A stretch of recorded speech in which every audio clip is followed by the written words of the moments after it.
Honorable DMK, what is your position to the issue of whether you are complaining on behalf of the senator, on behalf of the cabinet secretary, and people who are not necessarily complaining? Thank you, through the chairman. The Constitution empowers any citizen to raise a complaint about any matter, whether the matter affects them or affects other people. So in this regard, the people who are allegedly supposed to write maybe affidavits as the complainants and have not done so, we are the complainants at the assembly, and I'm the mover of the motion. I'm the one who is complaining on their behalf, and I've been given that right by the Constitution of Kenya to complain on their behalf, and I have evidence to accompany my complaint. So affidavit can be treated as evidence, and as well as the videos that I have of the injustice that has been committed against them, and that's why I'm complaining about what happened, or what they should maybe. That's why I'm the complainant about those issues. Let's go straight to your allegations. Chair, on that evidence, maybe the committee can look at Article 3 and Article 258 of our Constitution. It's law, I don't need to waste your time on it. Let's go to the very first allegation, sir, that the governor appointed her husband to non-existent offices. What evidence have you placed before the Senate of those appointments? I have annexed a video to the motion that was brought before this House as Annex 2, which I would like to request that the video be played to this committee, Annex 2 and Annex 5. So, Chair, we could perhaps see Annex 2. I won't be playing all the videos given the And time. there is also Annex 2A, which is a transcription of the video. We have not indicated direct transcriptions on the videos so that we cannot tamper with the originality and authenticity of those videos. So I transcribed all of them into English, where the videos are in Meru language, so that we will be following those videos using the English transcriptions that are attached to that volume that the council has mentioned. So Annex 2.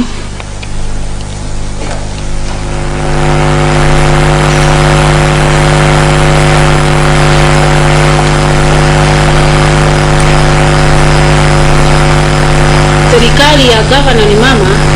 Hiyo kuna mwingine hapa akona work experience kuliko wengine wote, na department yake ile ambaye anapewa na serikali ya gavana ni mama.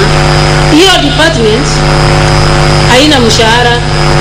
Huyu atakuwa akifanya kazi free, akisaidia, akiinua wanyonge, na huyu atakuwa hata na allowances. Lakini tumepatia yeye appointment, maana tunajua yeye ni mzito sana sana sana. Na huyu mzito ni His Excellency the First Gentleman, Honorable Meru Mcas.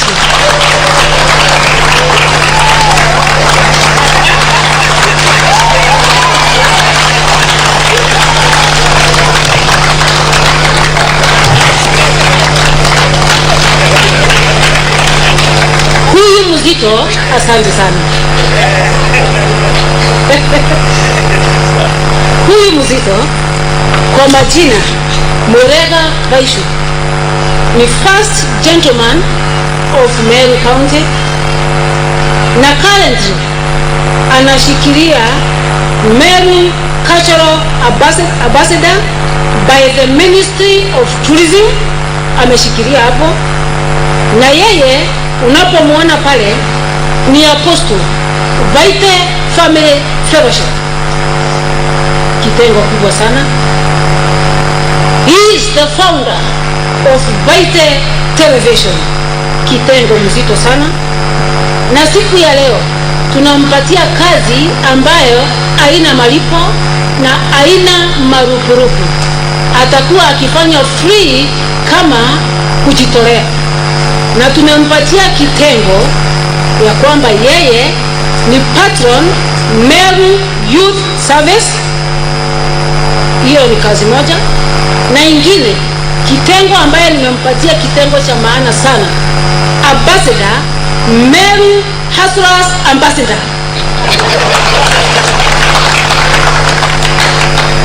We can pause it there in the interest of time, Chair, so that I move. Hustlers. Honorable DMK, is that video consistent with the governor's claim that she never appointed her husband to the two positions in question? No.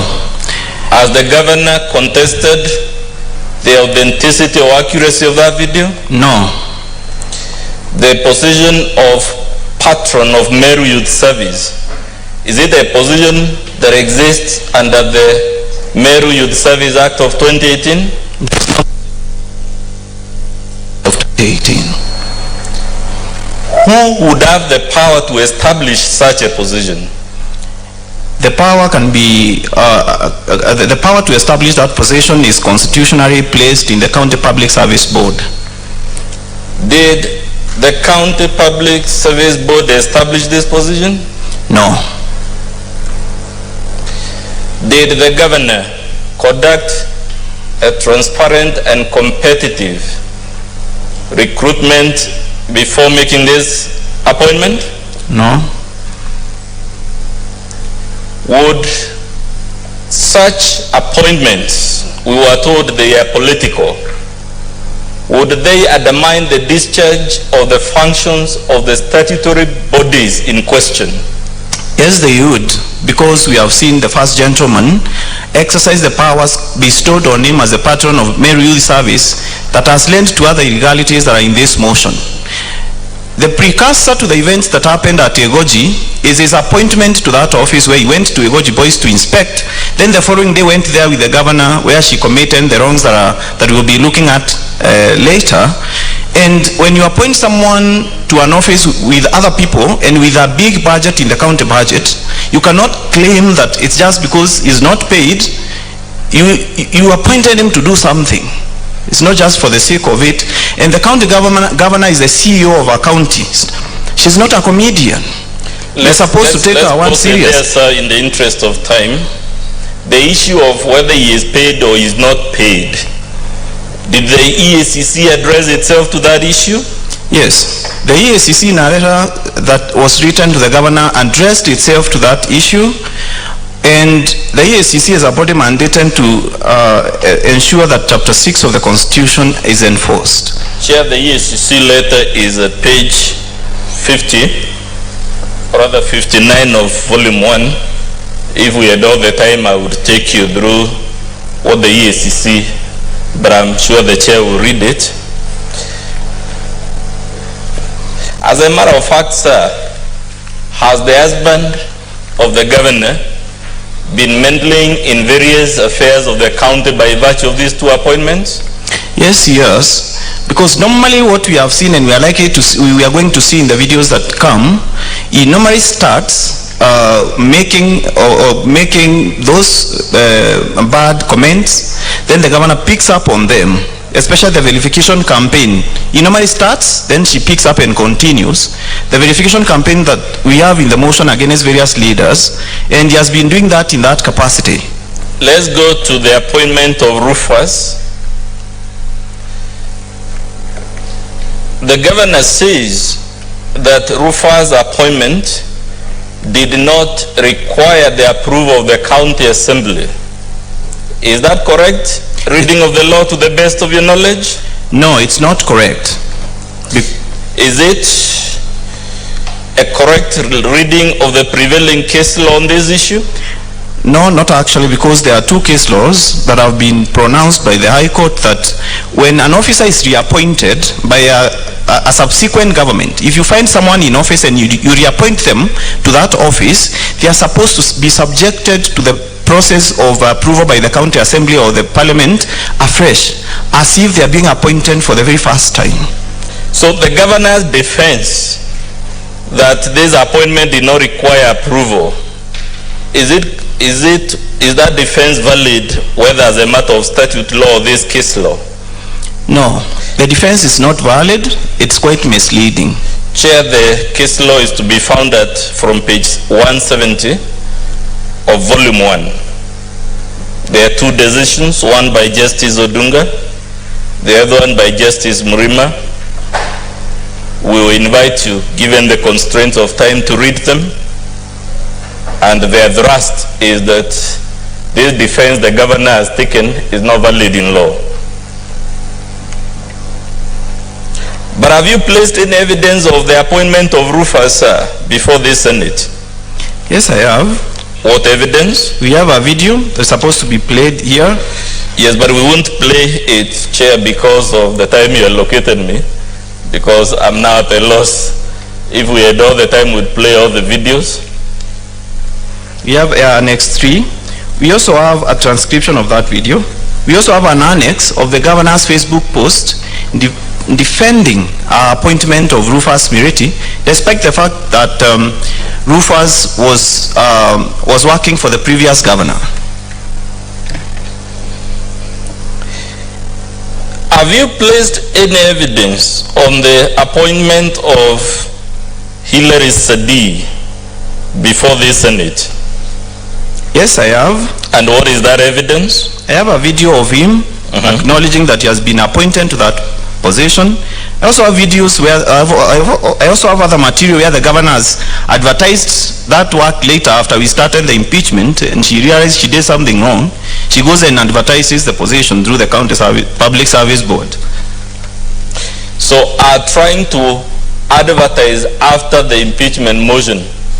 Would that be an acknowledgement that the impeachment, rather the appointment as initially made, was illegal? She's acknowledging that she carried a duty that was not hers, or she did not have the power, and averring that she was told by the Intergovernmental Relations Council to do that is not right, because even in those letters they do not say that you can appoint certain offices without the due process. Chairman, I hate to interrupt again. I wanted to request counsel, please, when your witness makes reference to any document, your bundle is paginated.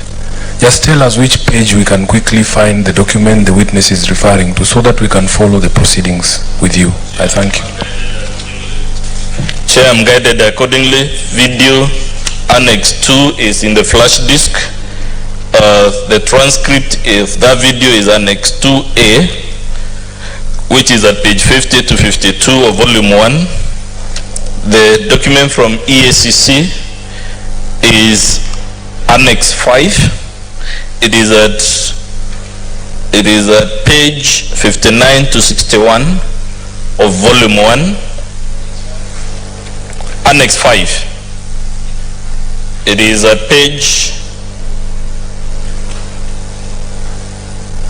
59 to 61 of volume 1. Annex 3 is the video on the appointment of Rufus.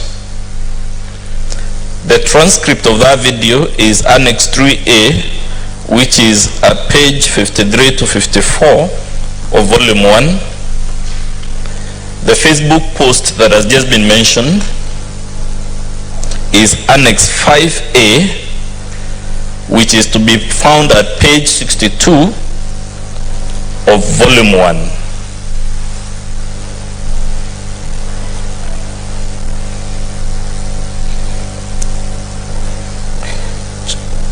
I had already referred to where you will find the two authorities, Chair, from the High Court.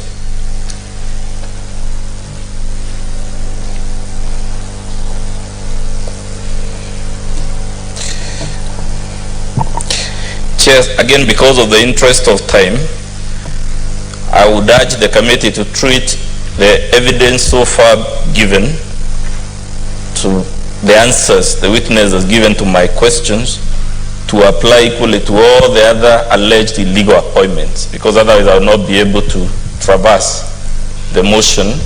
I don't know whether I have your permission to do that. Chair. Proceed, Counsel. Chair. Yes, yes. The letter from EACC that we've been referred to at page 59, Chair, EACC is addressing itself to the allegations. There is nothing in this letter that shows that the EACC has found the governor culpable. And True. Senator, just hold your horse. Okay. Let the witness flow, and now when we have time for intervention, just take note of that. You then raise it. Fair enough, Chair. We will show you when we get there the relevant part of the letter.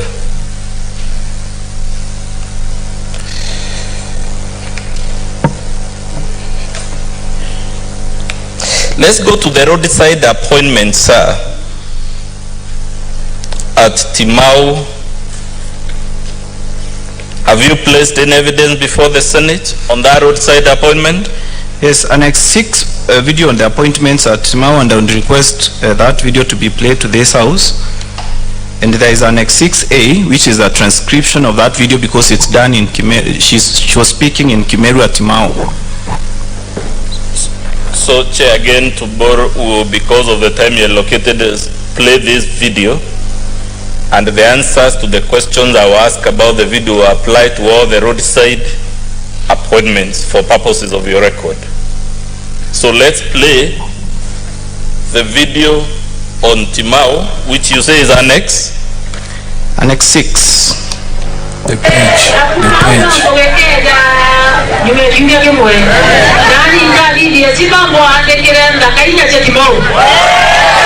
There is a transcript.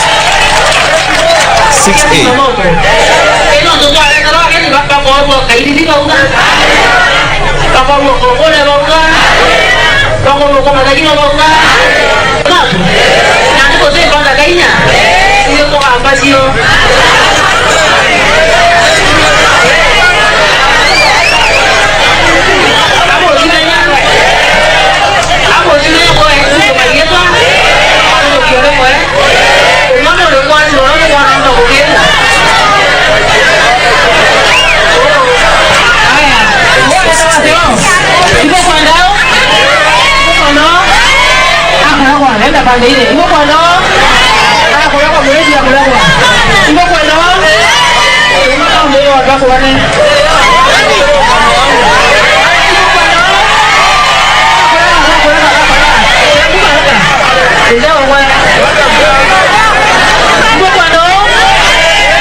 Can you direct us on the transcript? Where is that transcript? Chair, the transcript of this video is to be found at Annex 6A, which is at page 63 to 72 of Volume 1.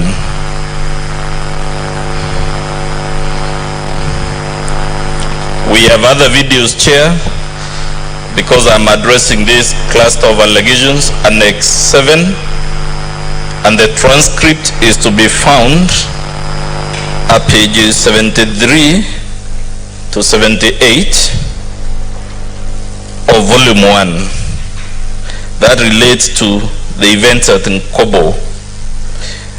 The events relating to the committee on the municipality is Annex 7, which is the video. The transcript is at pages 73 to 78. The video about Kianjai is Annex 8, and the transcript is 8A. So you know the structure of the motion, Chair, is if the video is named 2, the transcript is 2A. If a video is named 4, the transcript is 4A, so that it links with the numbering. I want to help you further. Yes. we do not want you to have a complaint Yes. that you are not given an opportunity to prove your case. Yes. This appears to be a very resourceful witness Yes. who could be your key witness. Yes. Is that so? That's correct, Chair. If he's your key witness, then we can borrow from the time of the other remaining 3 witnesses so that he presents his videos. Fair enough, Chair. I don't want this committee to assume. Yes. We are not going to prove the case for you. Prove your case. Much guided, Chair. Then, so that maybe we save the time, I'll request, we've just played the video on Timau. If we could kindly play the video at, the next video would be the one at Nkobo, which is Annex 7. Let's play Annex 7.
Probably Councillor can read the transcript of that particular video. No, we'll come there, Mr. Witness, but because I want to handle this cluster together, let's play all the videos about this cluster of allegations. Chair, that was just Annex 7. Its transcript is to be found, as I said, at pages 73 to 78. If we could kindly play the video about KNJ, which is Annex number 8. Order, Clerk. I think it will help just after the clip or before you introduce the clip, say the clip is proving the following. Then they just leave it there. That it is proving this or it has proved this. Chair. Yes. Chair. Yes. I'm really trying to help my learned friend here. You know, he was my classmate. For us to follow what is happening in council, don't tell us the annexure, because your document is not labeled in annexures. Just say the video we are about to play, the transcription is at page 79, so that we follow what is happening. Because, you know, as you know, many of us here don't speak Kimeru at all. I thought Chair I had done that already, but I can repeat. Or before the video. Fair enough. I'm guided. Honorable DMK, what does the video about the events in Timau show?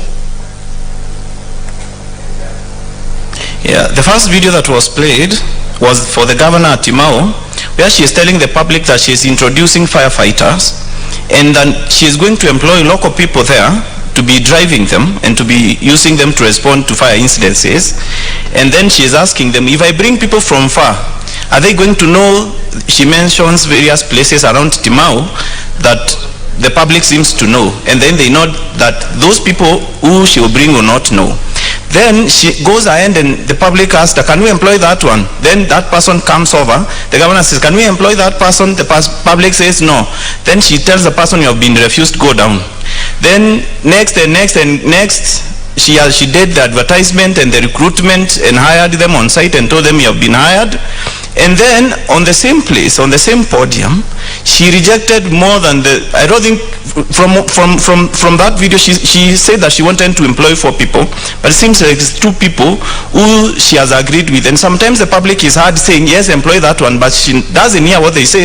Then she tells the applicant for the job, you have been rejected and go down. So sometimes she's not even in sync with the public on the person the public is telling her employ that person, which is wrong because there is no provision in law for public participation in employment, if that was it, or roadside employment. So we are talking about firefighters here. Is this a specialized job or it's a job anybody can do?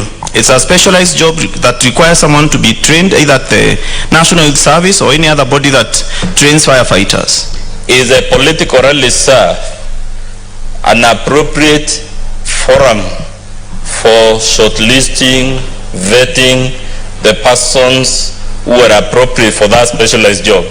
No, it's not. At any rate, does the governor have any legal mandate to recruit county workers in a public forum, in a political rally, the way she appears on that video? No, it's not. It's the mandate of the County Public Service Board to advertise for jobs and recruit competitively for any employee in the county public service. As the governor contested in her response the authenticity of this recording? She has not contested it. Chair, will play now the event for Kenjay, and so that I don't fall into trouble again. Yeah, the next video was where she was recruiting now guards at Nkobo. Let's using the same method. Let's do the Nkobo one. Nkobo is the one that has been played. Let's do the one for Kenjay. Kenjay, Chair, is Annex 8, and the transcript for that video is to be found at pages 79 to 81 of volume 1.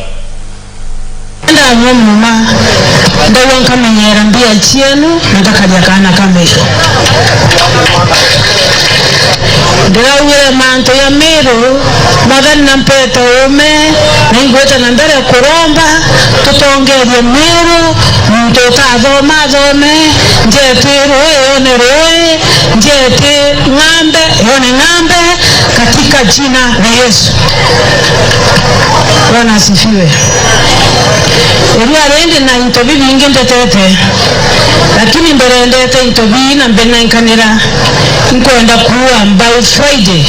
Chewe mutongerie wile mbere njuma roe rokedro roe soko yeto mbene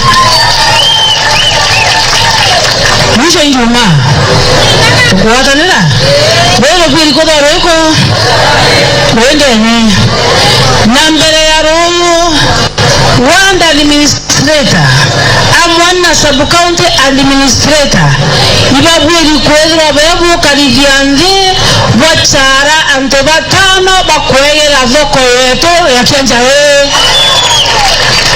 naimba kasanto rai nito nangoe Wanda ndimini kenda toba iki utaratibu bweta bandekwa bakwegera zoko yeto. Tuko pamoja. Mbere royo liwarezoa Wanda administrator na sub county admin ibabwiri kwezwa bolio karanze na ntobazoko na tongeria woko na wochi mani baeli babe ko bakande ko bagalia wochi bakalia zoko yetu. Tuko pamoja. Bwana asifiwe. Zoko eneo kimubango kana mibango yetu ila tueneo eneo ndekera ile zoko number 1 kuimba wenka imba kaimba moya mnono tiaraka taratibu taratibu beture wa miaka ya wadani bongo betuweka wadani bonga bana ni mama bokare roiwa hiyo ni uongo ezo kwa kaimba katika jina la Yesu soko ng'ombe tukamerekebisha London anto be yake njaiba keza kuzoko iko na izoko ina mutongeje mwekuru ukujali mwanto akana kamera tuamore bonge na bwiwa drainage baraba ke kuikira rende. Honorable DMK, in summary, what was the governor saying in the video we just played to the Senate as indicated in the transcript of that video? What the governor has done is she was directing the sub-county administrator and the ward administrator for Kianjai ward to recruit watchmen and sweepers, and then she will find a way of regularizing those appointments through the formal process. That they should be people from that area because they are the ones who understand that area. They are hustlers. There are so many people there without jobs, so they should just pick people from that area and then recruit them immediately. Then she gave the numbers of watchmen and I think 2 watchmen and the sweepers who are supposed to be recruited for the market of Kianjai, and directing sub-county administrators and the ward administrators to usurp the functions of the County Public Service Board. Would that amount to interference with the statutorily ordained organs and procedures for employing county workers? Yes. Does the governor have any legal mandate to recruit county workers of the type she was directing the ward administrators to recruit? No, it's illegal for her to do it, and it's illegal that she's directing someone to commit an illegality. Would our interference unduly influence the recruitment of the cadre of workers in question? Come again? Would the governor's usurpation unduly influence the County Public Service Board in employing the specific cadre of workers referred to in the video? Yes, a usurpation can interfere because she's the CEO of the county. Does that exert undue pressure on them to employ the specific persons the governor has identified in the public rally? Yes, that's what she was implying by directing them that to employ, then they bring the names, then she is going to regularize. That means that she is going to apply undue influence to the public service board to recruit the people these people have been ordered to do.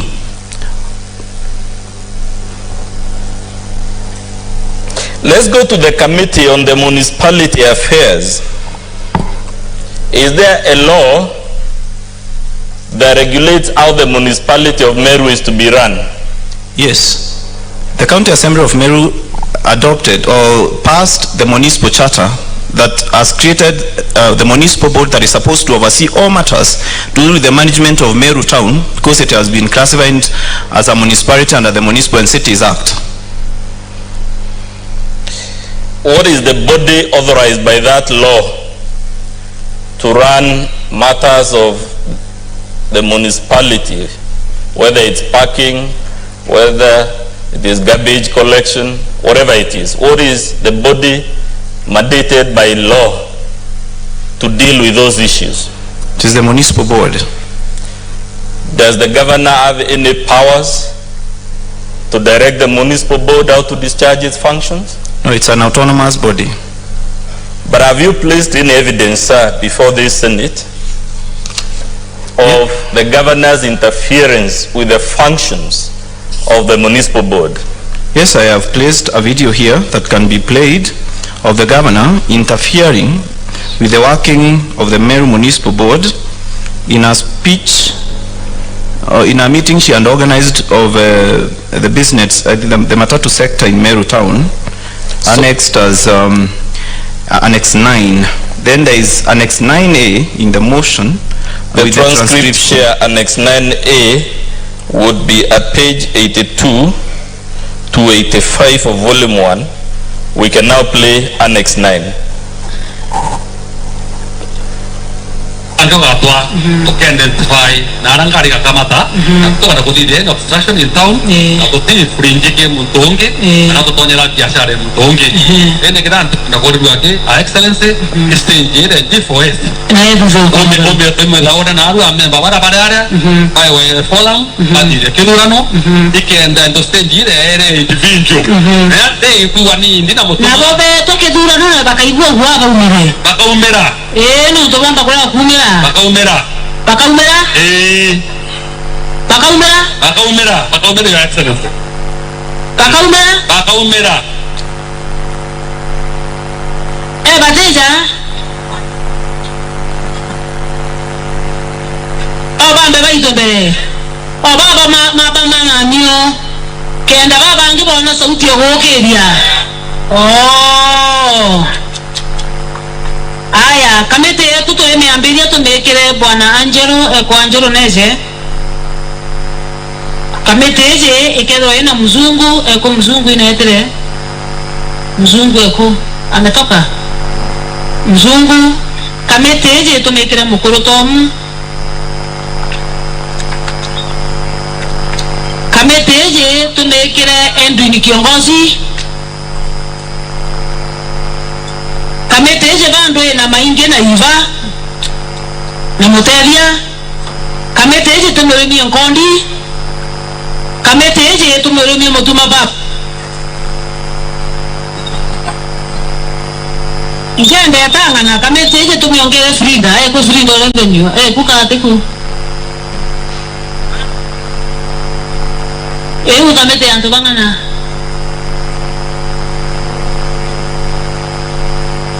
gogo kaita bua sawa utuko na ina agenda natonye msewetu natonye na ndene ngana ngwete karame mono na ndeka mete to eme yangu ke kwamberia Jumatatu Jumaine na Jumatano Aramisi Bedro bakumenya anto bonde bari araba bujuka toko watanira na kamete eze tumiengogi ya kudhaura baba tekiara kwa G4S kwa Mohamed zote batigere igurano biko vivwa bwega pilonga meri ni obisisieto sasa babu no kwenda achama ni okamete ale mume baba le Angelo aya chama ni yote Angelo vice chairman ni kiongozi tunasara na Frida organizing secretary Nkondi obangene member Maybe post it there again for the interest of time. Bwana DMK, please tell the Senate in summary what was happening as per this video and the transcript. Yeah, what was happening is the governor had organized a meeting for taxi operators in Meru Town at Kinoru Stadium, and they were saying the various issues that are affecting them in the conduct of their business, where they want to locate their stages, pick passengers and all that, and all those issues that pertain to the organization of the transport sector, especially for the small cars in Meru Town. And now in that particular meeting, she is directing who will be the chairman. She first of all picks people randomly from the meeting and then directs who will be chairman, who will be vice chairman, who will be treasurer, and then that is the committee that she has told at the tail end of the video to go out there in the town and conduct elections for various matatu stages, and that's not their work. These people she has lined up in the video, there was an Angelo there. Is he a member of the Meru Municipal Board? No. Is Muzungu a member of the Municipal Board? No. Is Tom a member of the Municipal Board? No. Indeed, is any of the members of that committee she has lined up a member of the Municipal Board? No. Would this interference undermine the statutory discharge of the functions of the Municipal Board? Yes, it will. because we have a board that is in office, that is even drawing allowances from the county, and they are doing nothing because the governor has sorted to creating her own board or a committee to run the affairs of Meru town when there is another board in office which is likely also to create more conflicts that she is trying to solve. So we have a governor here directing ward administrators, usurping the functions of the county public service board and now the municipal board. Does the law of this country allow the governor to set up parallel structures for running the county outside those known to the law? No, she is not allowed. I think she operates on the paradigm that maybe she's the first governor, there are no structures, there are no laws. She's creating her own systems. Let's go to the second cluster of allegations, which is the campaigns against other leaders. Starting with the minority leader, have you placed any evidence before the Senate? Yes. To support the allegation of humiliation of the minority leader? The video Annex 11, there is a video and there is Annex 11A, 11A, which is a transcription of that video. 11A will be found at pages 86 to 90 of volume 1. If we could play Annex 11.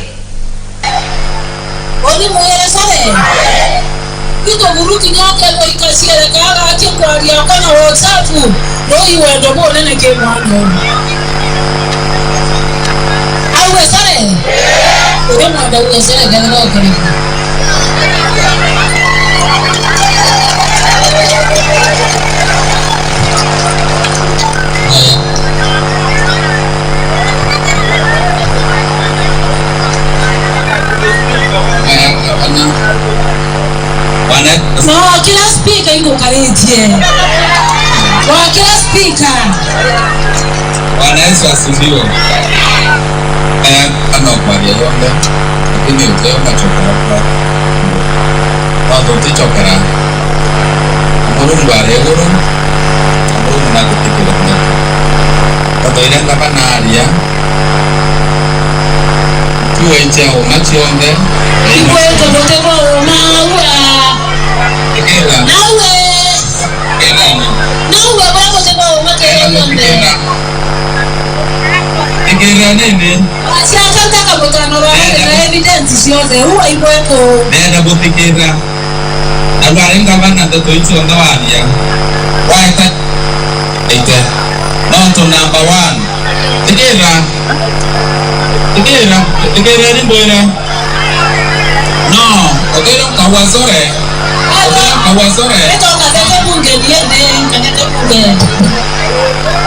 So, Honorable DMK, in summary, what transpired at this forum as per the video? Yeah, the governor had visited Meru Mcas, which is a small place in a Kidhi ward where the minority leader of the county assembly comes from. And then the governor calls him up and tells him in front of she first of all incites the public by asking, should he come and apologize to me? Like she was lording over him. Come and apologize. Then she somehow, the public was saying no initially, but then she continued talking and asking the public, should he come and apologize to me? Then the minority leader is called up. Then she tells the minority leader, come and apologize to me. Then she gives him the mic, and the minority leader says, I'm not going to apologize for things I don't know about. Why you're telling me to apologize before you? Then the governor is prodding him, and the minority leader says most of the allegations the governor has labeled against MCAs here are not true.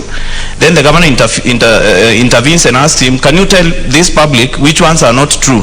And then she goes on and tells him, just say sorry to me, don't worry, I'll protect you against the speaker. And then she doesn't also tell him what she is protecting against the speaker of the assembly for and what dangers he was facing against the speaker that she was seeking. Then the minority leader says, I cannot apologize for things that I don't know I'm apologizing about. Then she goes and grabs the mic from him and tells him to sit down. Then she continued with her speech of putting him in his place. Has the governor contested the accuracy of that recording in the video? She has not contested it. In her response, has she contested the accuracy of the transcript of that video? She has not. In her response, has she disclosed the offense supposedly committed by the minority leader that warranted the demand for a public apology? No, she is not disclosing what he had done to apologize to her publicly. Does our law permit governors to parade other leaders and demand public apologies from them for non-disclosed wrongs? The Constitution and the existing laws do not permit it. They do not permit humiliation. Actually, the Constitution demands that you treat other people, not just leaders. This is a people's representative. Do not treat other people with respect. That is chapter 6. It's a basic requirement of chapter 6. Does chapter 6 forbid bullying? Yes, it does. And even the Public Officer Ethics Act defines what bullying is and forbids it. Let's go to the events revolving around the senator. Chair, before council moves, Chair, because there was a specific allegation about the grabbing of the microphone, and I know we are constrained for time, it will be beneficial for us to be able to see that for ourselves. I have not seen it on the video that was played, so perhaps we can see that video in its entirety because there was a specific allegation. Maybe you can play it towards the end, Chair. Towards the end. Order. In fact, I have given you an extra 30 minutes. Your witness is now 4 minutes away from 1 hour. So, organize your evidence so that you conclude it in these 4 minutes. Okay, Chair will organize accordingly. The challenge, as I said, is we have very many allegations and we are all constrained for time. I would suggest we go to the video, if I have your permission, that relates to the senator and the cabinet secretary, which is Annex 13. The transcript for that video is Annex 13A, which is to be found at pages 98 to 101 of volume 1. If we could kindly play the video.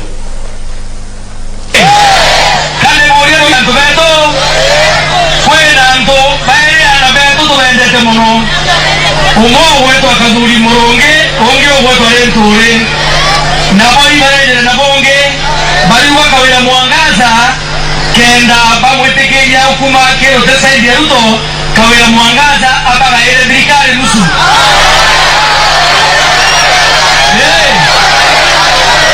Babu mkwenda kawela mwangaza ala ele ntore na kabuli birikare nusu. Bokorea. Hoto boni inga bele tokorea. Olie kwandokanya kabuli muronge na lentore lekane nina kawera bange birikare yawe andike kabineti yawe anda bari kwenda kuandike yawe mwene nani wide kawera akwambie kuraga kubaya birikare bambyo wiga bitina katika ya kawera na Ruto lakini yani wewe kawera mwangaza atendo kana na Ruto basikile moja kwa moja lakini lentore na kaduli kawera atendo wa birikare na leo alitoka kwa kesi kuisha Davana na birikare tegwa mukate nusu na tegwa mukate kwata mukate fundo kaya otamu dobike kwa ila kwa toromera mungu na watu wakula okazo ibonge kwa kweli kwa kuitera kwa uaminifu. So in summary, Honorable DMK, according to this video, first of all, has the governor challenged the accuracy of the recording in the video? No, she has not. In her response, has she challenged the transcription of that video? She has not. But in summary, who are the people speaking in that video? It's the husband who first of all opens by vilifying the Senator for Meru County, Honorable Kadhuri Moronge, and the CS for Agriculture by saying that they are demanding that they share government between the three of them. Then the governor comes in and picks it up and says that the senator and the CS are demanding that a share of my government, and I don't want to share anything. I don't want I will not give them mkate quarter, I will not give them mkate nusu, I will have the whole bread, and I'm not going to share any power with them. And then he says they are using that leverage to block her from accessing the president, and then she goes on to say that she will stay with the president whether the two of them like it or not. Now, as Kawira placed, or rather, sorry, Chair, my apologies, as the Honorable Governor placed any material before the Senate to justify these accusations she makes against the Cabinet Secretary and against the Senator for Meru? She has not placed any material to back up her claims of their demands. As a matter of fact, has she placed any material from the videos we've played so far justifying the claim she was making against the other leaders? She has not justified any claims she has been making and the verification campaign she has been carrying on against other leaders. Let's go to the MP Tigania East. Chair, the video for Tigania East to be Annex 14. The transcript is Annex 14A, which is set out in pages 102 to 107 of volume 1. If we could play Annex 14. Niseme nisiseme, mpuru abore SMS ili atumete na kampuni ili aretete thirikari na account monkada hizi aretete kampuni siawe kampuni mwe kampuni 12 ndene account ya Meru ofisini ya Kawira Mwangaza na kampuni usiombe mpuru isha kuwechibati kweja wangu wesi ya kukuria barabara Meru nikenda bere ano Kawira Mwangaza ibo kwenda huu tudhanie Kawira Mwangaza dhanie mpuru contract sa account yote nikenda bawatanira na ndebo iwake tumage kuringwa na dhenera rara Meru au ni onyongoe ruma au ni onyongoe bwaja dhatu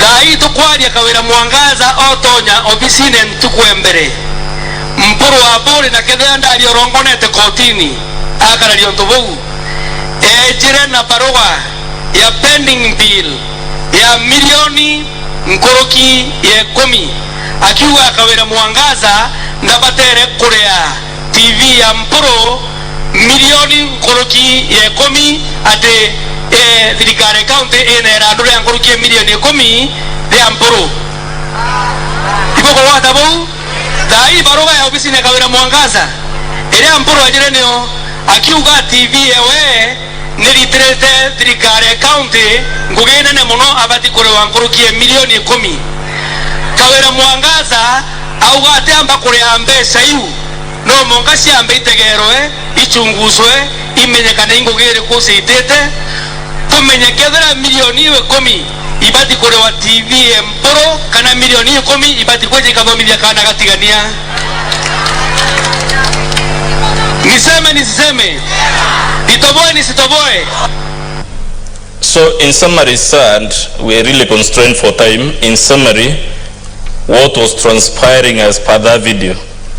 So the governor and the spouse were in a meeting in Tigania East, and then they went on a verification campaign against the local MP Mpuru Aburi, claiming that the reason why there is a disagreement between the governor and the MP for Tigania East is that the MP has brought 14 companies so that the governor can award all of them county tenders, and then the spouse claimed that Mpuru has brought a pending bill of 10 million that is supposed to be paid to Mpuru's TV called Meru TV, and he cannot substantiate where these pending bills are emanating from.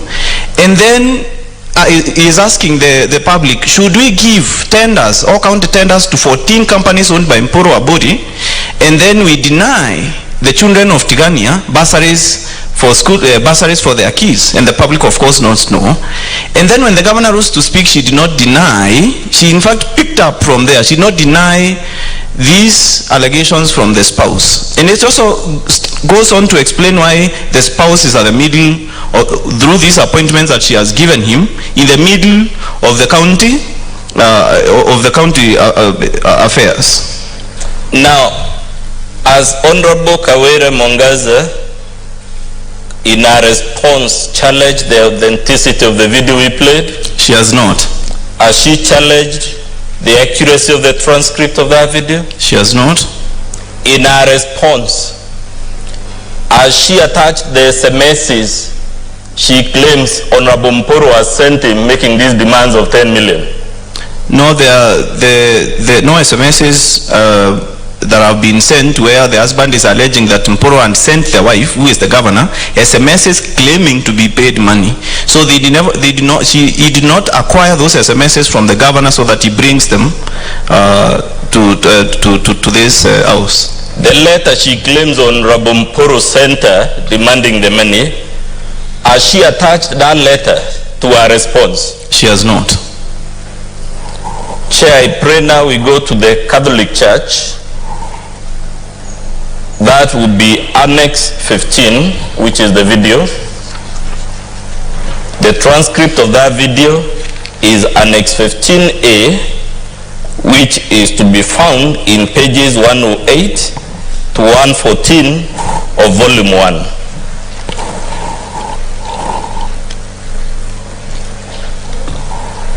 If we play the video, Chair. Tuambara mua gotumane mbaraki erete okarumane. Kwanza kila dakika wakiomba wanaomba amani, na wewe ndio gavana, kwani wewe hutaki amani? Na kama hutaki amani, naona umeanza kuchanganyikiwa, na umechanganyikiwa. Ungeingia kwa hii kanisa leo, ulikuwa imevaliwa red. Mam, ukijua red inamaanisha nini kikatholik, wajana simani iwo nabarekera chiarendi kana chia papo kana chia pinki na meankie kaviorongwa bado itakuwa baraka. Na wale advisor uko nao hawajasoma na wewe hujasoma, ndio unaona umeanza kuingilia hata mambo ya Mungu. Ndio sababu unaona sisi tumevaa zile nguo za red, kwa sababu wale wako na shida na sisi, hiyo maombi itawaonyesha mambo. Hiyo kanisa unasikia tukiitwa wezi nini, ajue kama si Katoliki mimi singekuwa naongea. Katoliki ndio ilichukua walemavu, Katoliki ndio inachukua yule mtu mlemavu, inaweka wanakaa na yeye kwa nyumba moja.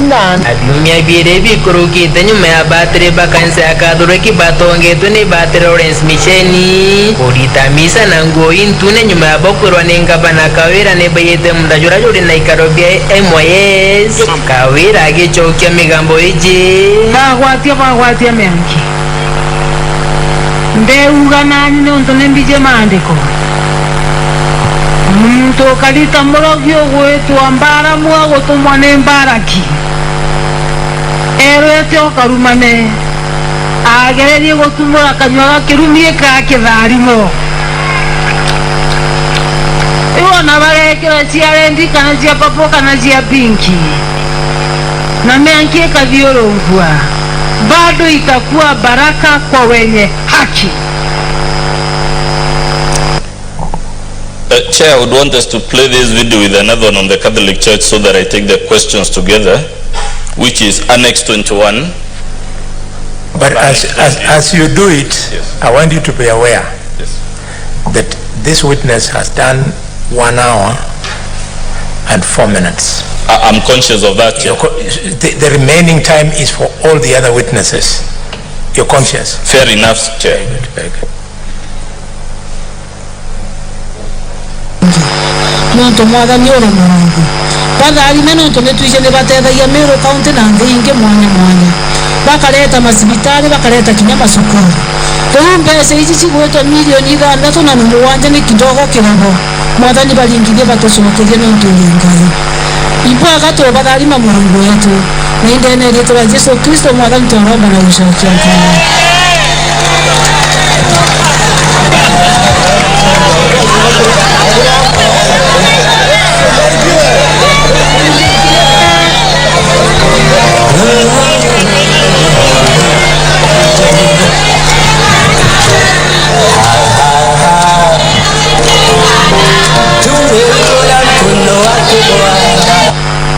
So very quickly, Honorable DMK, what was happening in these events recorded in these two videos? Yeah, so the governor has gone to war with the Catholic Church, even from our own submissions, saying that they stole the land at Igoji, where Igoji Boys is placed, and they elected a school there, Igoji Boys, which now was leased to the previous county administration by the church, where... Chair, again, I am totally lost. Which page is that transcription? For video 21? The page, so that we can follow the transcription, please. Page 108, Chair, of volume 1 to page 114. Yes, so the governor now was mocking the priests for wearing red apparel or whatever clothes they were wearing to do a mass, and they were doing this mass because the governor had told them that they have stolen 6 million shillings from the county. So she was conducting a mock prayer against the church and saying they do good deeds, but they have stolen 6 million. May you God touch them to return that money to the county.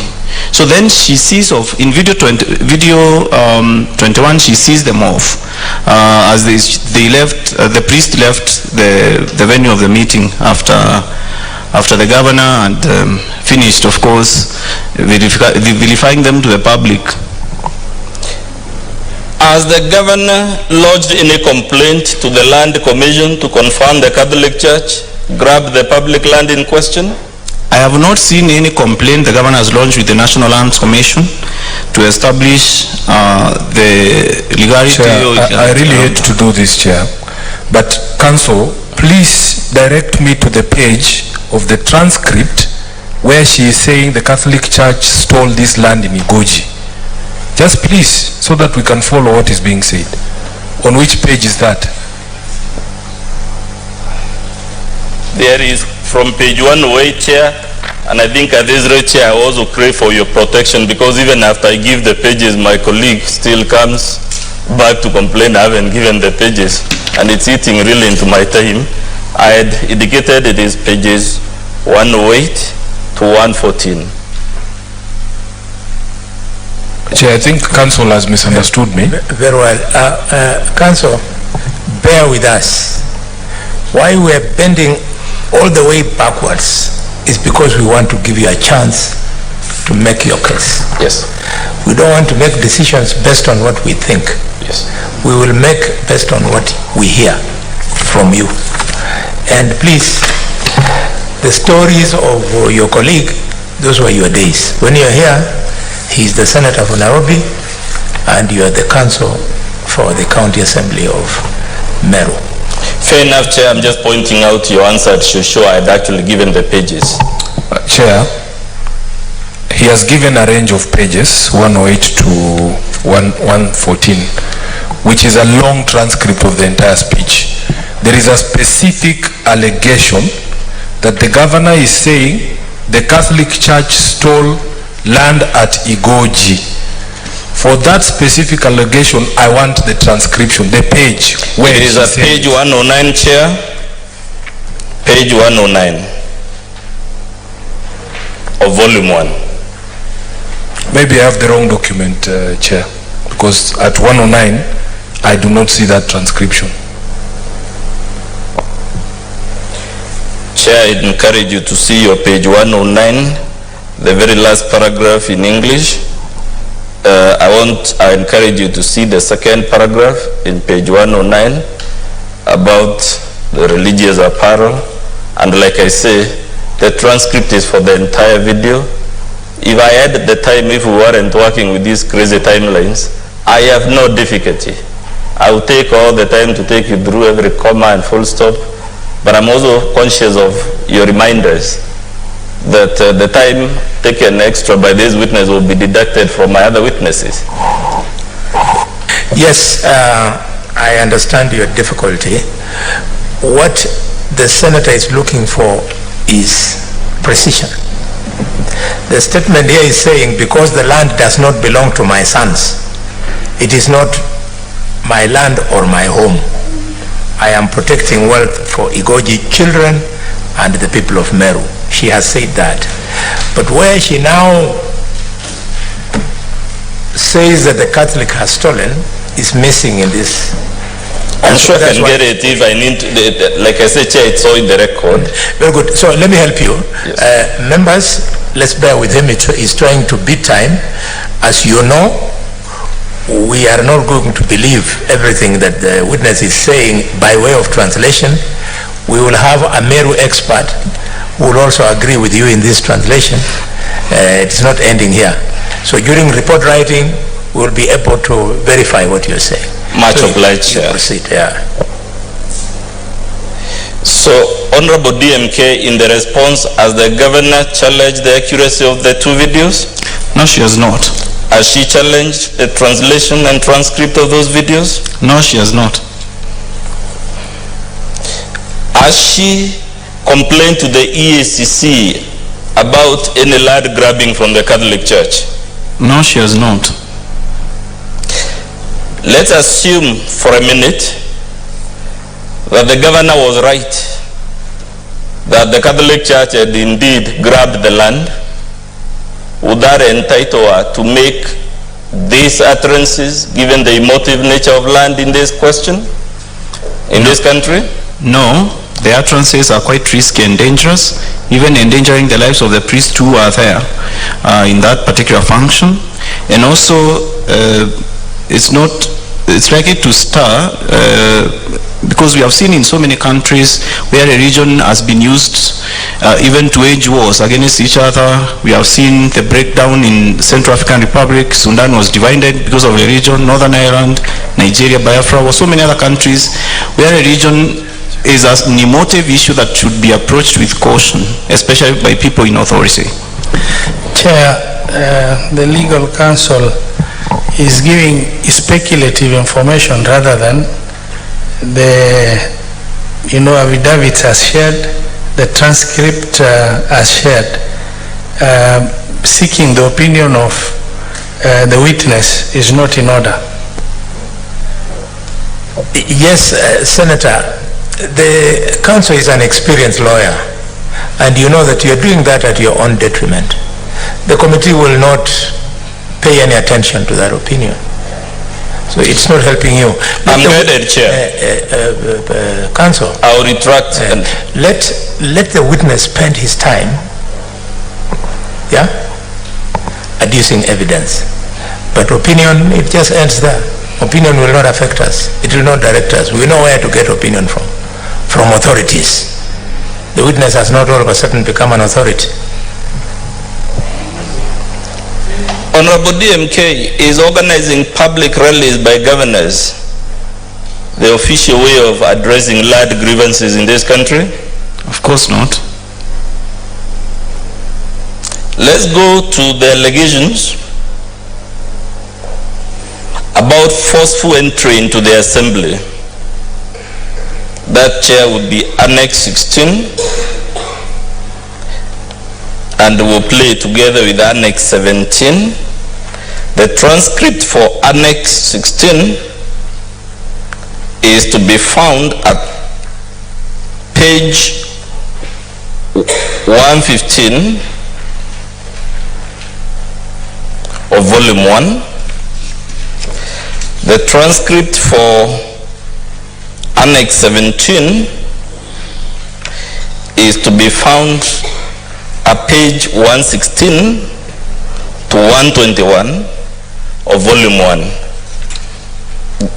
If we could begin with Annex 16.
teganya mugera madiga MCA bamero teganya mugera madiga MCA bamero koni migora mugera madiga MCA bamero kurusha mawe MCA bamero wameanza kurusha mawe MCA bamero wameanza kurusha mawe MCA bamero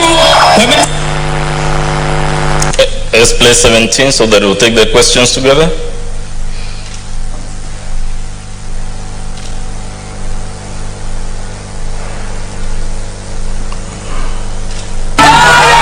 That's not the video.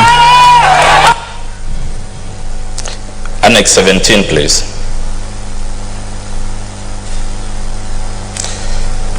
That one. Still with the County Assembly of Meru. Unfortunately, hawakungoja. They barred me from entering the assembly, which I did by force or by God's grace. And then immediately after kuanza kuongea wakatoka nje. Na walipotoka nje wakaimba mapambano. So in summary, what is transpiring here, sir?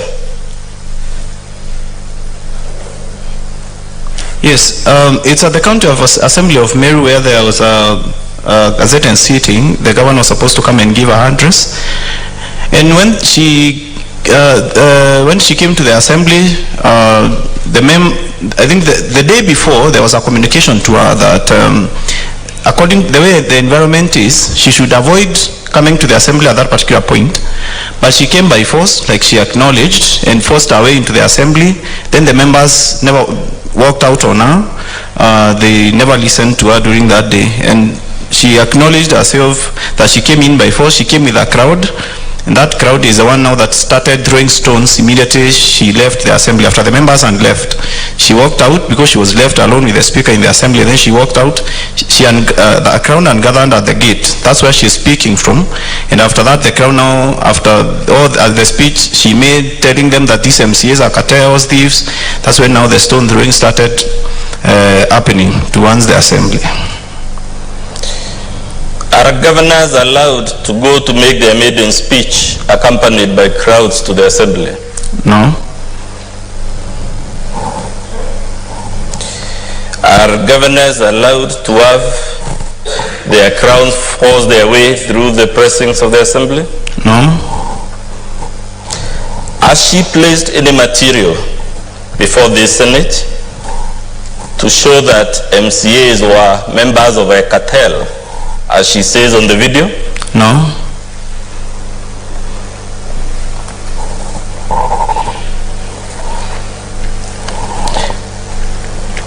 Chair, we now propose to deal with the allegation on PFM laws and the breach.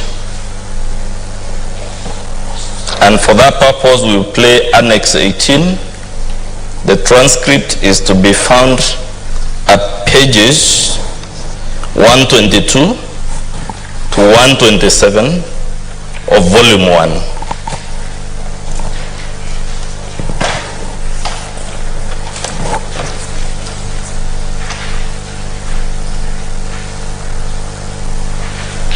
Further evidence of that allegation, Chair, is to be found in page 128 of volume 1. If we could kindly play the video. Ili kuamberia kurekerwo thai bakana nja ciao tukweja na weva kire aje vau imbangite kuitanira ngugi na professionals. Dauga professionals ikuga CS na chief officer bara tugatara no monka bedro baije betete kurita ngugiriko na bare aritingoge ba thirikari kana bare aritingoge ba sibitari para bomba kwerewa mantu ja mwaje na mantu ja muritingoge onge mwenzao kwa ukire atongeria baere bara bakeja kisiasa, that is CEC and chief officer lazima wawe madaktari. Itoko need welfare kana wellness ya ritingoge beto basibitari tudotwe na wellness center kenda baba baguita ngoge goko bokurukira a lot of stigma kuona antu baunekangi kona ntubaji tuba kaliona nona bakedho bena center iri nyabo bongo bomba kwarirwa be madaktari betu bakaigwa bagashoka nera. Bwana asifiwe. Wewe daktari waome, maana wewe ndio chief officer wetu hapa, na Mungu atakuinua, utabarikiwa na utapitishwa na assembly yetu. Naomba tuwe na wellness center ya wafanyikazi wetu, and that should be done very fast. Ndio wale ambao wanapitia mambo magumu tumba gutetheria ritibeto bangoge pateka umie raba kuona aje betu untubombera brabo tumite sibitari cyetu cyethwa itena ndawa kwina mbese ici bore aga naje nyingi wetare ukagitithwa mbesa iri kuthuranwa na mbese ici joka gwige kirwa kire account nene kana bakayukia bashisa renda kaire back to the county government igeta nandi bakeja gushoka irwa kaire kana bakeja kuthithaia nandi budget ikenda bathetherwa na kuma narua mbese ira sikurogotwa ndene sibitari itebweri gwetage county government kaire ibweri gukara within this level 5 or level 6 poka ibanga buingwa na ndawa cienu na ndawa na utethio wa sibitari kenda sibitari yomba gukura gutesaga kana parastato yomba kwethwa ekele meta mbese ciao to another body itobweri kwethwa twena utaratibu bobwega kethira tugakuria sibitari cietu. So bodi yetu na hata pia viongozi wa hospitali, naomba pesa zenu ziwe ni zenu. Kama tutaongezea tukiwa county government tuongezee, lakini zenu ni zenu.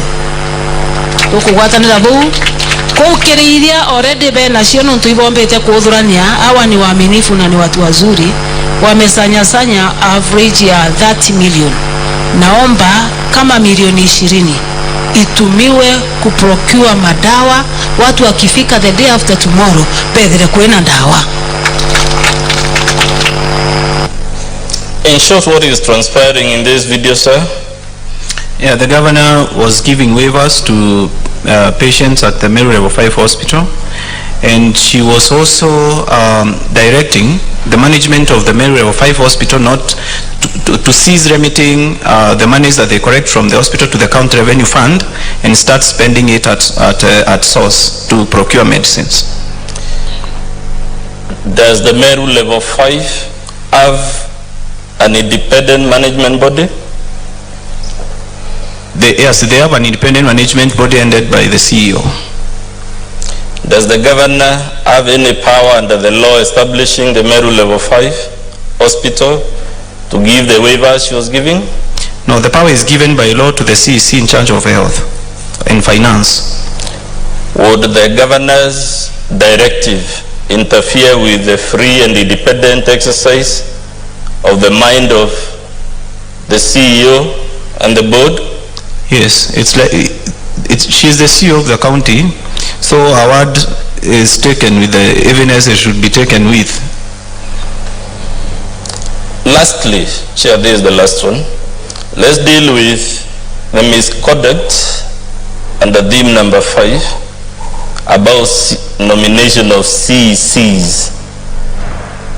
The evidence, Chair, will be Annex 19, which is the video, and the transcript of Annex 19 is at page 132 to 137 of volume 1.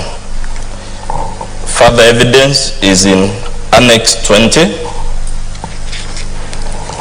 the transcript of which is to be found in pages 138 to 139 of volume 1. Again, in the interest of time, I would pray we play the two clips together, then we can take the questions.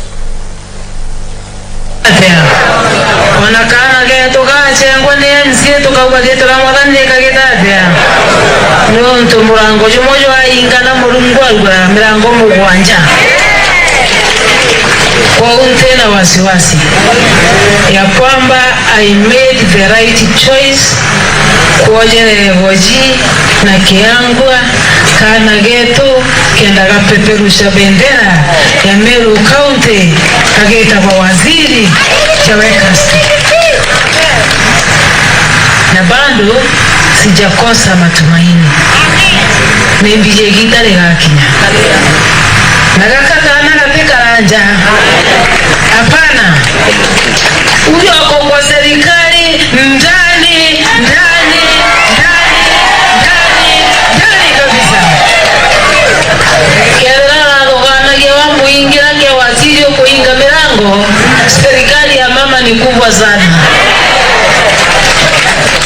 Akalandene. Na kwanza nkamuleta ile rubwekeza na gyale aja. Kwa dogana ni ukumenya muno. Bwana asifiwe. Oyo mwaga shurikire gojuju. Leonde.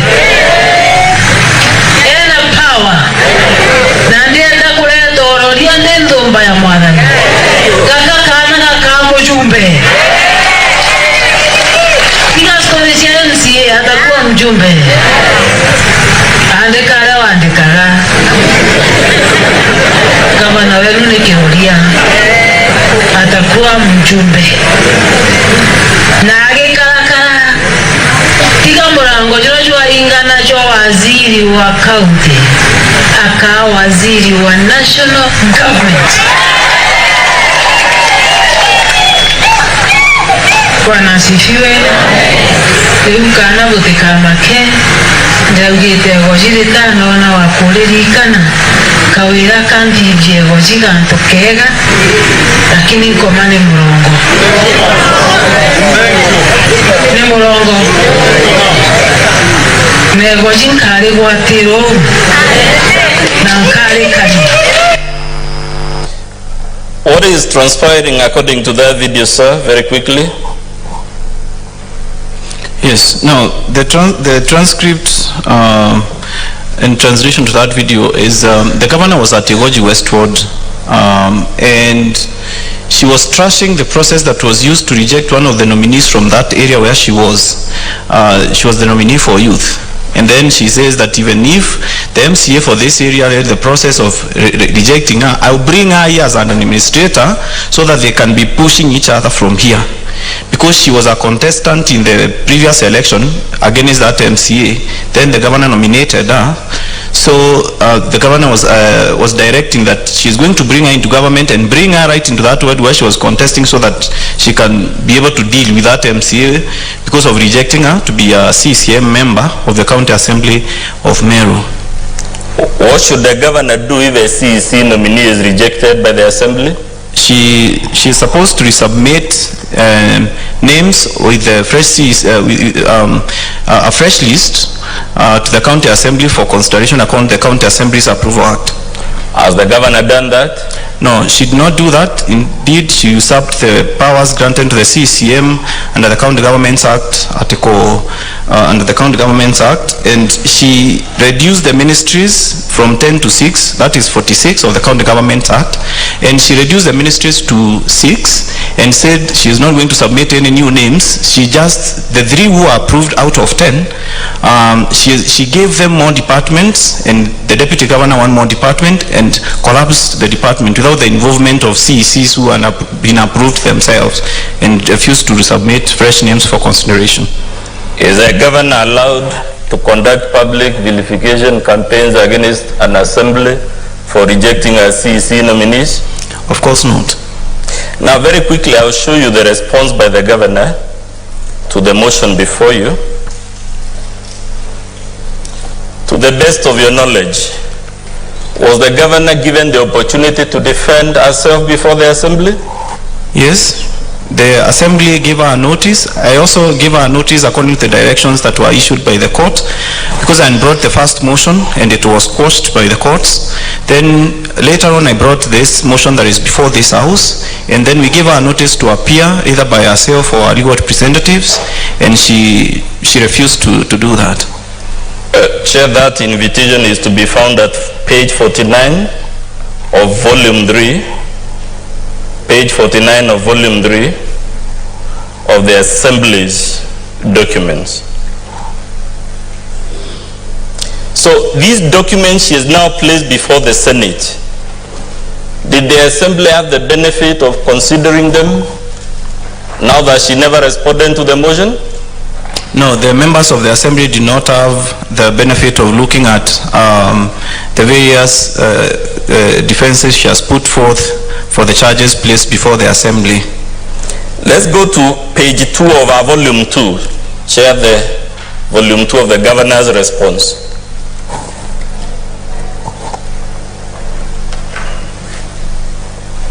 You have opened page 2 of the governor's response. It's 2 in bold at the bottom.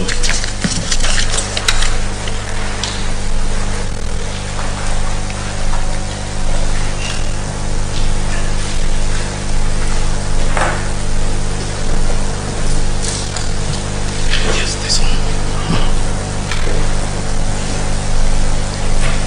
That document, sir, is dated 22nd of October, right? Yes. Would the governor with due diligence have placed this document before the assembly? Yes, she should have brought it before the assembly.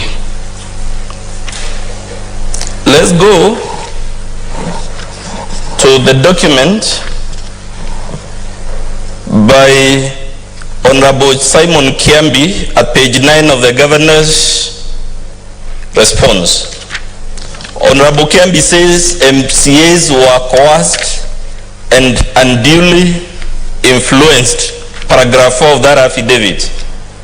Has he disclosed who coerced them? No, he has not. He talks of violence, harassment, and other things. Has he disclosed who was harassing them? He has not disclosed, neither has he said that he reported to the police about this violence, physical violence that he said was meted on him. He says MCAs feared being denied privileges at paragraph 8. Has he identified the privileges in question and who was threatening to withdraw them? No, he said that the privileges granted by their parties is the deputy majority party whip, and that has not been denied or taken away by the party from him. Let's go to page 12. There is a transcript of a video. Was this video available to the governor at the time of the impeachment? Yes, the video was available. Could she with due diligence have placed it before the assembly? She should have placed it before the assembly. Did she actually place it before the assembly? No, she did not. What about the video alluded to at page 24, the transcript? Was it available to the governor at the time of the impeachment? Yes, by the date, this should have been adduced at the assembly. Did she adduce it before the assembly? No. Let's go to page 27 of our response, in which she invites us to conclude is because she's a woman. That is why she has these problems, and she alludes this to show that the former governor, who was a man, equally appointed his spouse. Does that document refer to a decision by the former governor? No, this is a decision of the County Executive Committee dated 22nd March 2018. So does that document show that the problems the governor has is because she's a woman? No, our problems do not relate in any way to being a woman. This decision at page 27 cites a particular section of the law. As the governor in her voluminous response pointed a single section of the law permitting her to do any of the multiple things she has done?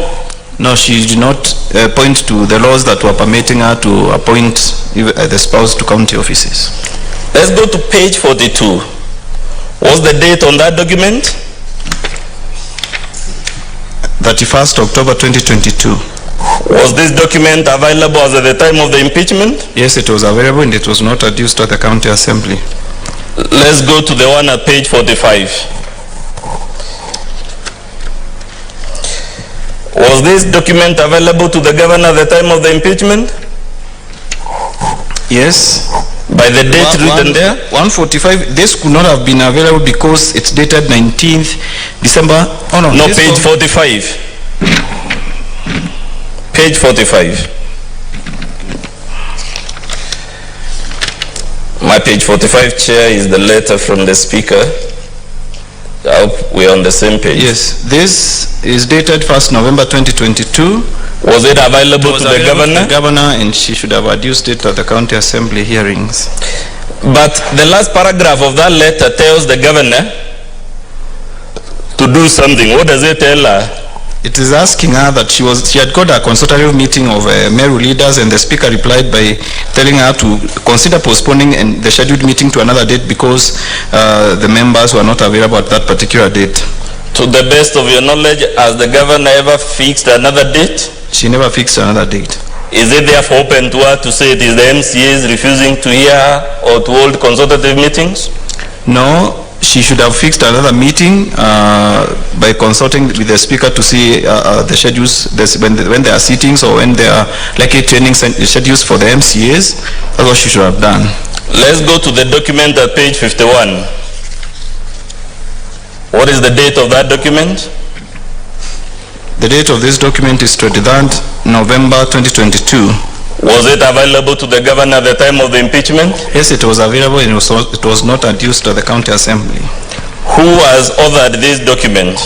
This has been authored by CPSCS Virginia Kawera, acting secretary stroke CEO, the County Public Service Board. Has this person ever been vetted by the assembly as required by law? No, the name has appeared the first time here in the replying affidavit. We don't know when she was appointed, and the name was never submitted. Has this person sworn an affidavit before this Senate? No, she has not. Has she sworn a witness statement before this Senate? She has not. Let's go to the document at page 52. What is the date on that document? This is dated 19th December 2022. Is this before or after the impeachment? It's after 14th December when the assembly approved the impeachment motion. So is this a document made before or after the event? This was made as an afterthought after the event. That's when it was written. Let's go to the document at page 53. What is the date on it? This is 22nd November 2022. Was it available to the governor at the time of the impeachment? Yes, this was available. Was it placed before the assembly? It was not placed before the assembly. Who has signed it? It has been assigned by Angelo K. Gitonga, the acting chief officer, legal affairs, public service management and administration. Is this a member of the county public service board? No. Would this person therefore be competent to speak about the illegal appointments? No. Has this person after all sworn any evidence by way of affidavit or witness statement before this Senate? No. Let's go to the document at page 54. What is the date on that document?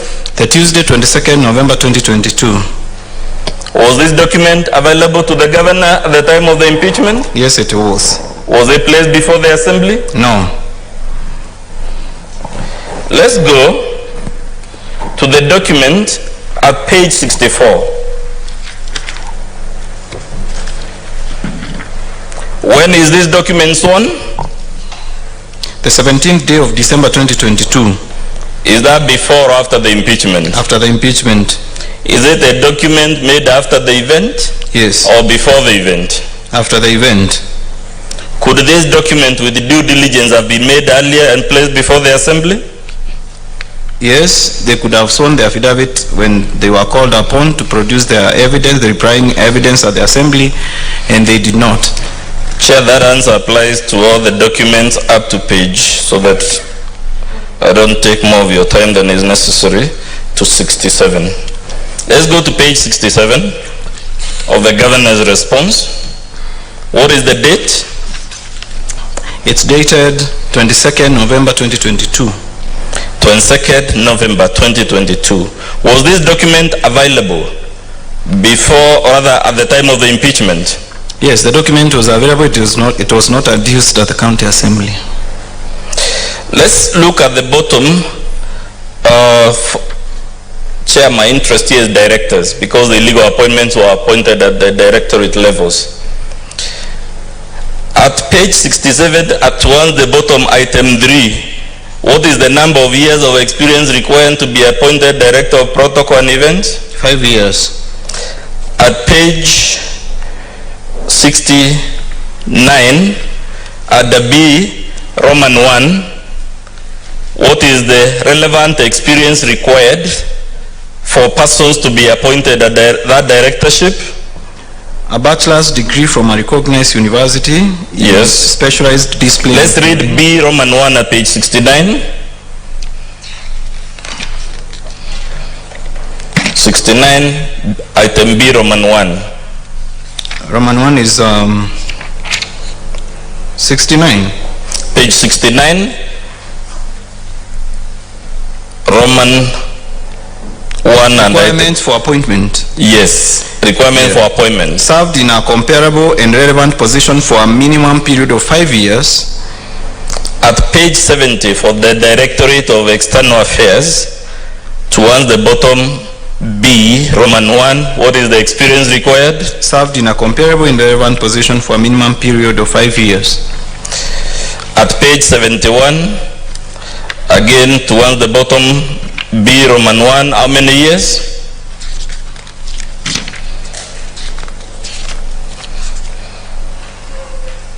Five years.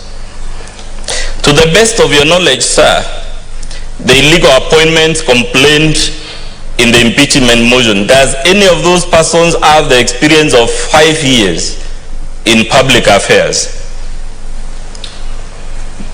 Hilary Sandi, Muzungu, and the one I'm aware of is Hilary Sandi, who was appointed the Director of Communication, who does not have the relevant experience. The governor says she was entitled anyway in her response to appoint Hilary Sandi because it is one of the political appointments of the staff of the governor. Now let's go to page 76 of the governor's response. Under item 12, what is the advertisement made there? Vacancy number MCPSB, dated 12th November 2022, Public Communications Officer, Officer 2. Is that the job Hilary Sadi occupies? Communications Officer 3, yes. Would the governor or the county public service board be advertising this position if it were true that she was entitled to appoint Hilary Sadi just like she's entitled to appoint her chief of staff? So I think Hilary was appointed the Director of Communication, so these people would be reporting to him. So he was not qualified, and I don't think they have advertised his position even though. Was impeachment already in the looming when these advertisements were made? Yeah, the appointment had been made, and the advertisement was done before the motion. Let's go to page 79. The governor claims that this letter from the Intergovernmental Relations Technical Committee as an advisory on the basis of which she appointed Hilary Sadi. Is there anything in the content of that letter telling her that she can appoint people like Hilary Sadi to those positions? Of course not. I've read through it. There's nothing like that. As a matter of fact, sir, does the Intergovernmental Relations Technical Committee deal with issues of county appointments and their staffing? Of course not. This one deals with the relationship between the county governments and the national government. She cites a letter at page 81 from the Transition Authority as the basis for these illegal appointments. Would that justify the illegal appointments? This one cannot justify them because the Transition Authority was established after the 2013 elections to oversee the transition to the new county government, and there were no officers in the county to do this, and they were given only that period of transition to be doing that. It was not a blanket. It was not a blank check to do that for anybody who comes into office. At page 105, she is an affidavit by Edward Bundi Geoffrey. Is that affidavit at page 106, is it signed by the deponent? No, it's not signed. Is it signed by the Commissioner for Oaths? It's not. She has attached at page 112 a lease of the land the Catholic Church is alleged to have grabbed. is the very existence of a lease consistent with the allegation of land grabbing? It's not consistent. Has this lease been terminated to the best of your knowledge? It has not been terminated. At page 113 of that lease, under item B towards the bottom, what does it say? The landlord has caused to be erected on the same plot a building known as Diocese of Meru, registered trustees Egoji Boys School, hereafter referred to as the property. Would that investment justify the payment the Catholic Diocese was receiving from the county government for use of those developments? Yes, that would justify it because it has been acknowledged as the custodian, as the trustee for the land. Let's go to page 137. Where does this document emanate from?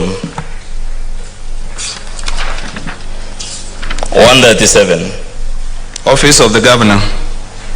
So is this a document from an independent source that can be taken seriously on its contents? Point of order, Chair. Chair. Senator Tobiko. Chair, I'm just probably wondering aloud this line of questioning by the council on this particular witness, you know, on the documents by the governor. What does it have to do with this particular witness? If we can be guided. Yes, in fact, I was having the same discussion with the clerk, but we have permitted him on the grounds that probably they are trying to rebut the evidence by the governor. And since the governor is coming, they will know how to handle this. It doesn't in any way force us to take a position in their favor. It will depend on what the governor will say. Yeah. That's precisely what we are doing, Chair, because this is the move of the motion. We are here to address you on the response to the motion. Page 137, sir. Who has authored this document from the top there? The governor. Does this document have a date?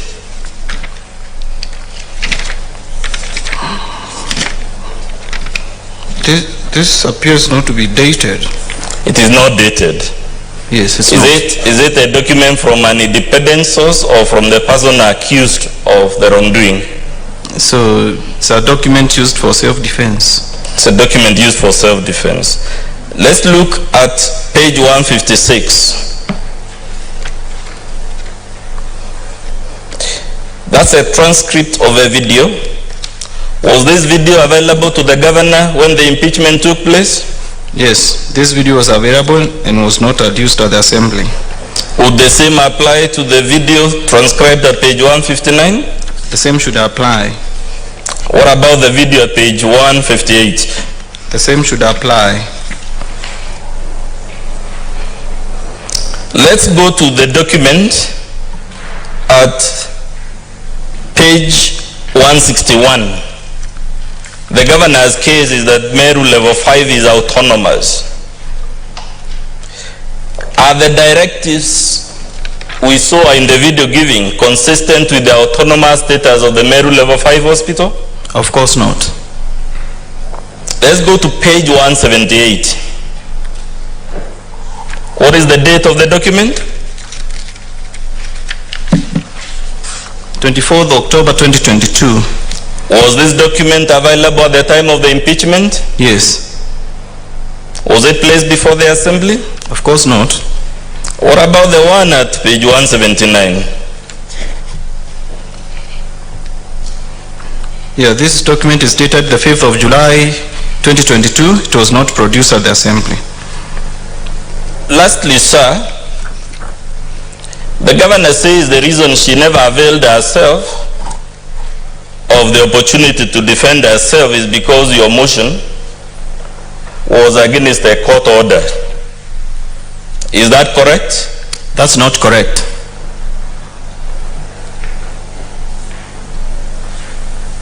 Chair, the court order is reproduced in the Assembly's volume 3. Volume 3 of the Assembly's document at pages 170 to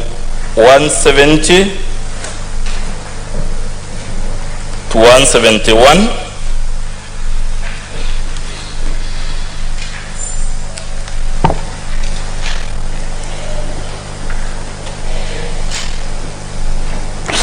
We have also produced it also, Chair. I'm just trying to confirm.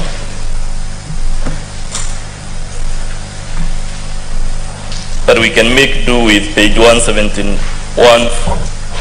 for now. Please read to the Senate the terms of the order that the High Court issued. From page 170, Chair.